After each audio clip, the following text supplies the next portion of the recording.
Mary Allison, and I live a pretty awesome life. I have a wonderful husband, fulfilling job, and have even traveled the world as an elite athlete.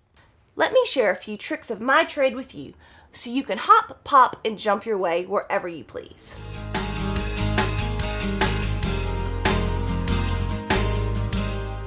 Using an escalator is another skill you will be able to try once you've mastered the pop and hop. When using an escalator, make sure that the escalator is wide enough to accommodate your chair and the handrails are working properly.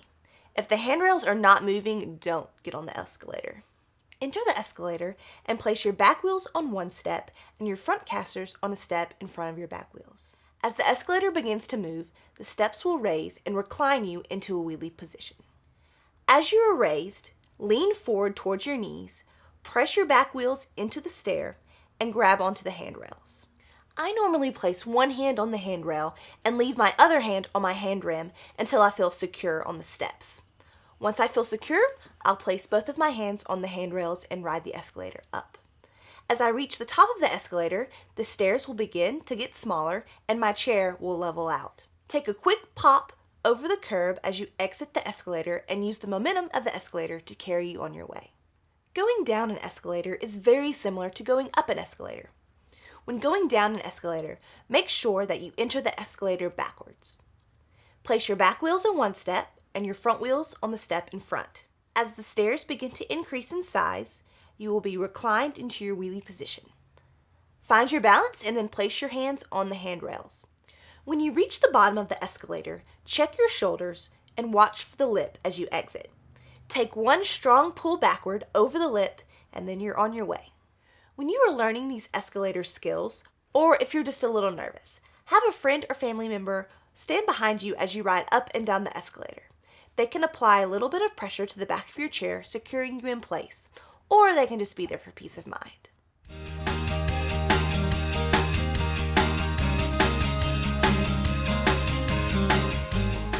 As much as I love my wheelchair, it sure does kill my lateral movement. I mean, my electric slide, it's not very good. But there is a way you can jump your chair laterally so you can get in and out of tight situations.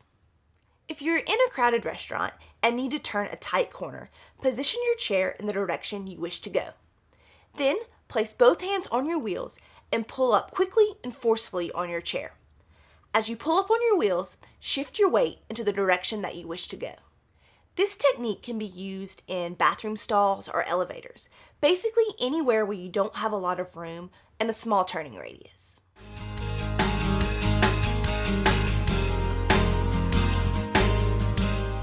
I pride myself on my independence, but there are times when a curb is just too high or a doorway too narrow. In these situations, I might get out of my chair to navigate the scene, or I might ask for help. But asking for help is normally my last option for two reasons. One, everywhere I go, people always stop and ask me if I need help. Now, I realize they're just trying to be nice, but I also realize that many Americans have a misconception that people with disabilities need extra help. Normally, when someone asks me if I need help, I will politely say no thank you, but then show them the adaptation that I've made. My hope is that the person won't feel embarrassed, and they will also learn how capable people with disabilities can be.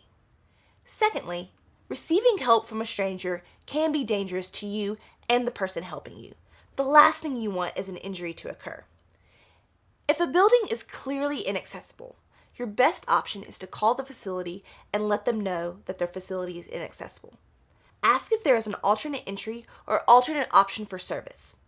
Most of the time, if a building is inaccessible, then it is not in compliance with ADA laws. Ask the owner if they are aware of ADA code. I have found that if you approach the person with a positive attitude, they'll be much more willing to help and be accommodating. If the business is still unwilling to be accommodating, then I would politely take my business elsewhere. You also have the option of filing an ADA complaint with the Department of Justice. She said, I've got Napoleon complex. I'm a planner at heart. I'm always thinking about the next step and what is required to make that step. Perhaps it's because I have a disability, or maybe it's just my nature. But there are also moments when I want to be spontaneous and go on an adventure. The more independent I am in my chair, the less I have to think and the more I can just do. And don't forget, Those chair skills can turn into some pretty killer dance moves. Thanks for watching.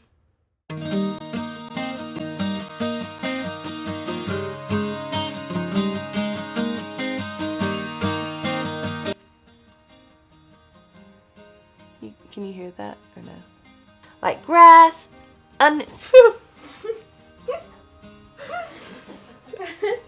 like grass.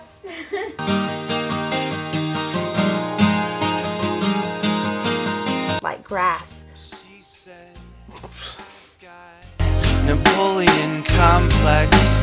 I don't know why, but I think she's right. Yeah. Hopping up curbs, while not as scary, can still be difficult depending on the size of the... Secondly, receiving help from a stranger. So I did 20 push-ups before bed. Dreamt a dream of being taller than an astronaut. I woke up again. She said, I've got Napoleon complex. I don't know why, but I think she's right.